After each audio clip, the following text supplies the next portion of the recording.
अगर भक्त का प्रेम सच्चा हो तो भगवान उसके लिए नंगे पांव दौड़े आते हैं। वहीं बात जब कन्हैया की हो तो कहने की क्या, अपने भक्तों के लिए वह न जाने कितने रूप धरते हैं और कितनी ही अनगिनत लीलाएं कर चुके हैं, जिनका प्रमाण हमारे धार्मिक ग्रंथों में मिलता है। ऐसी ही एक रोचक कथा है जब कन्हैया ने अपने भक्त के लिए एक अनोखा काम किया। तो आइए जानते हैं इस बारे में विस्तार से। राजा की सवारी आने की बात जब पुजारी ने सुनी तो वह डर गया। उसने सोचा कि अगर राजा ने उसे देख लिया तो वह तो मरवा ही डालेंगे। आनन फानन में पुजारी ने माला उतारकर वापस कन्हैया जी को पहना दी। जैसे ही राजा अंदर आया तो हमेशा की ही तरह पुजारी ने माला कान्हा जी के गले से उतारकर राजा को पहना दी। लेकिन माला पर लगा सफेद बाल देखकर राजा समझ गए कि पुजारी ने यह माला स्वयं ही पहनी थी। बस फिर क्या था, राजा क्रोधित हो उठे और उन्होंने गुस्से में पुजारी से पूछा कि माला पर सफेद बाल कहां से आया। तब राजा की बात सुनकर पुजारी डर गया और बोल पढ़ा, ये तो कन्हैया जी का है। अब तो राजा और भी क्रोधित हो गए, क्योंकि कान्हा तो भगवान हैं और उनके बाल सफेद कैसे हो सकते हैं।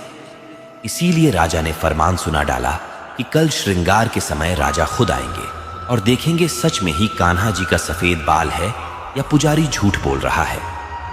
उन्होंने कहा कि अगर पुजारी ने झूठ बोला होगा तो उसे फांसी दे दी जाएगी। राजा का फरमान सुनकर पुजारी का बुरा हाल हो गया।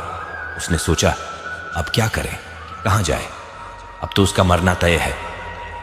तब रोते रोते वह भगवान की शरण में पहुंचा और उनसे कहा कि हे केशव, मुझसे झूठ बोलने का अपराध तो हुआ है, लेकिन हो सके तो मुझे क्षमा कर दें और राजा से रक्षा करें। पुजारी ने कहा कि हे माधव, आपकी सेवा करते करते करते मैं वृद्ध हो चुका हूं, अब आप मुझे माफ कर दीजिए, ऐसी गलती दोबारा नहीं होगी। यही कहते कहते पुजारी की न जाने कब आंख लग गई और उसकी आंख तब खुली जब सुबह हो चुकी थी। उधर सुबह होते ही राजा भी आ गया और कहने लगा आज कान्हा जी का श्रृंगार वह खुद करेगा। ऐसा कहकर जैसे ही राजा ने कान्हा जी का मुकुट उतारा तो देखा कि श्री कृष्ण के तो सारे बाल ही सफेद हैं। लेकिन राजा को फिर भी यकीन नहीं हुआ। उसे लगा कि फांसी के डर से पुजारी ने ही बालों को रंग दिया होगा। राजा ने सोचा कि क्यों न कन्हैया जी का एक बाल तोड़कर देखा जाए। इसके बाद राजा ने कान्हा जी का एक बाल तो डाल लिया, लेकिन जैसे ही बाल टूटा कन्हैया के सिर से खून की धारा बहने लगी। यह देखकर राजा भगवान के चरणों में गिरकर माफी मांगने लगा। तभी श्री कृष्ण की मूर्ति से आवाज आई, हे राजन, तुमने मुझे केवल मूर्ति मात्र ही समझा, इसलिए आज से मैं तुम्हारे लिए केवल मूर्ति मात्र ही रहूंगा। लेकिन पुजारी ने सच्चे मन और पूरी श्रद्धा से मेरी भक्ति की है, इसलिए उसकी अनन्य भक्ति को देखकर मुझे अपने बाल सफेद करने पड़े। लेकिन राजा को फिर भी यकीन नहीं हुआ। उसे लगा कि फांसी के डर से पुजारी ने ही बालों को रंग दिया होगा। राजा ने सोचा कि क्यों न कन्हैया जी का एक बाल तोड़कर देखा जाए। इसके बाद राजा ने कान्हा जी का एक बाल तोड़ डांट लिया, लेकिन जैसे ही बाल टूटा कन्हैया के सिर से खून की धारा बहने लगी। यह देखकर राजा भगवान के चरणों में गिरकर माफी मांगने लगा। तभी श्री कृष्ण की मूर्ति से आवाज आई, हे राजन, तुमने मुझे केवल मूर्ति मात्र ही समझा, इसलिए आज से मैं तुम्हारे लिए केवल मूर्ति मात्र ही रहूंगा। लेकिन पुजारी ने सच्चे मन और पूरी श्रद्धा से मेरी भक्ति की है, इसलिए उसकी अनन्य भक्ति को देखकर मुझे अपने बाल सफेद करने पड़े।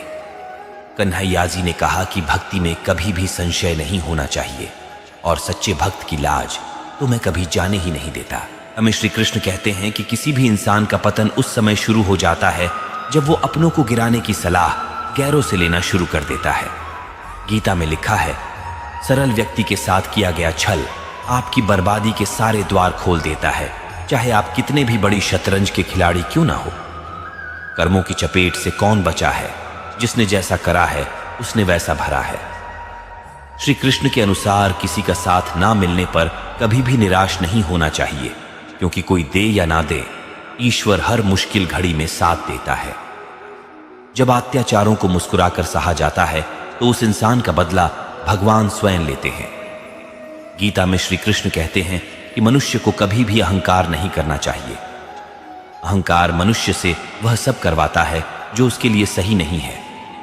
अंत में यह अहंकार ही उसके विनाश का कारण बनता है। इसलिए जीवन में जितना जल्दी हो सके अपना अहंकार त्याग दें